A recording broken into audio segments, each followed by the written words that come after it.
Hello everyone, welcome to the series of data analysis using Excel. This is Dr. Atman Shah. In this video, I'm going to discuss how to compute Pearson's correlation coefficient using Excel and its interpretation. You can find more videos on Excel, SPSS, RStudio, econometrics, and mathematical economics on my YouTube channel. So don't forget to subscribe and press the bell icon. Let's begin with the idea of Pearson's correlation coefficient. It is used to find the linear association between two continuous variables.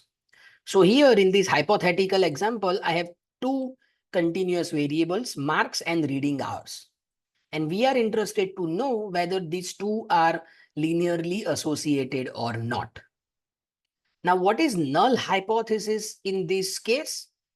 The null hypothesis says that there is no correlation. Null hypothesis says that there is no significant correlation between marks and reading hours. And alternative hypothesis says that we have the significant correlation. Now let's see how to perform this. Go to data. In data tab, we have the option of data analysis. So click on data analysis. This dialog box will appear on your screen. Here we have the option of correlation in analysis tools box. Simply click on OK. Now we need to select the input range. So this is our input range. Grouped by columns, by default it is selected. You don't need to change because here we entered the data group wise. First variable, column wise. First variable is in column 1 and second variable is entered in column 2. If you enter the data row wise, you can select rows. Select labels in first row because name of the variables is written in the first row. In output options, select output range so that you can generate the output in the same sheet, and select the range and click OK. So here correlation matrix is generated and this is correlation coefficient, that is 0.590. Now before you interpret this, we need to check the significance of this correlation, whether it is statistically significant or not. And to do so, we need to compute the T statistic. Now there is no direct command and therefore we need to compute it manually. Now what is the formula? So T statistic is equal to R under root n minus 2 upon under root 1 minus R square. This is the formula to find the T statistic. So let's see. First, we need to find the R. So R is given, that is nothing but the correlation coefficient. So it is 0.59. So R square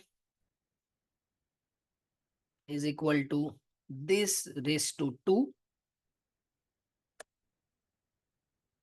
Now what is N? N is the sample size. So here you can see we have the data of 13 students.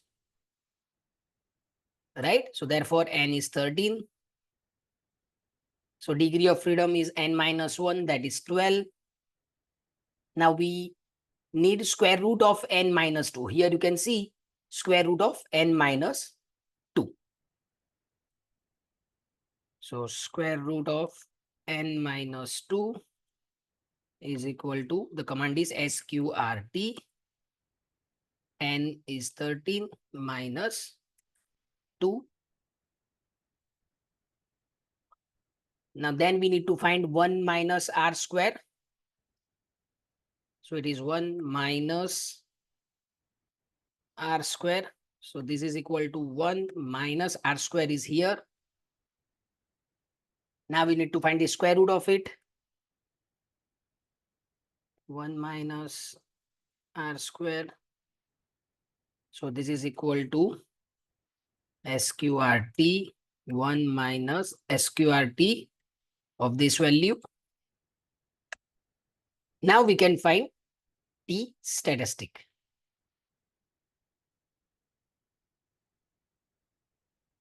which is equal to R. So this is R into square root of n minus 2. So here we have the square root of n minus 2. This,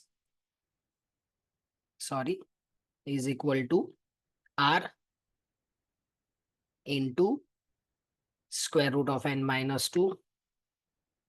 So this becomes our numerator divided by square root of 1 minus R square. So here is the value.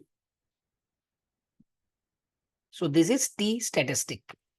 Now we need to find the P value to decide whether we are going to reject the null hypothesis or not. So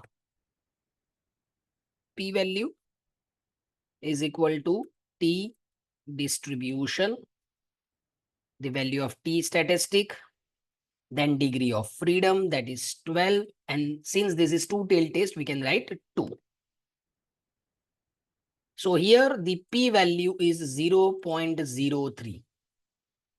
Now this value 0.03 is lower than 0.05. Therefore, we reject H naught. If we reject the H naught, we can conclude that we have the significant correlation between marks and reading hours. Now we need to interpret the correlation coefficient, that is 0.590. Now, since this value is 0.590, we can say that we have the moderate positive correlation,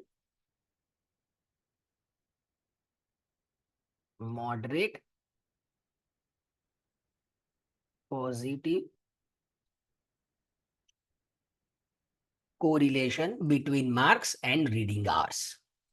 So this is how we interpret the result of Pearson's correlation coefficient.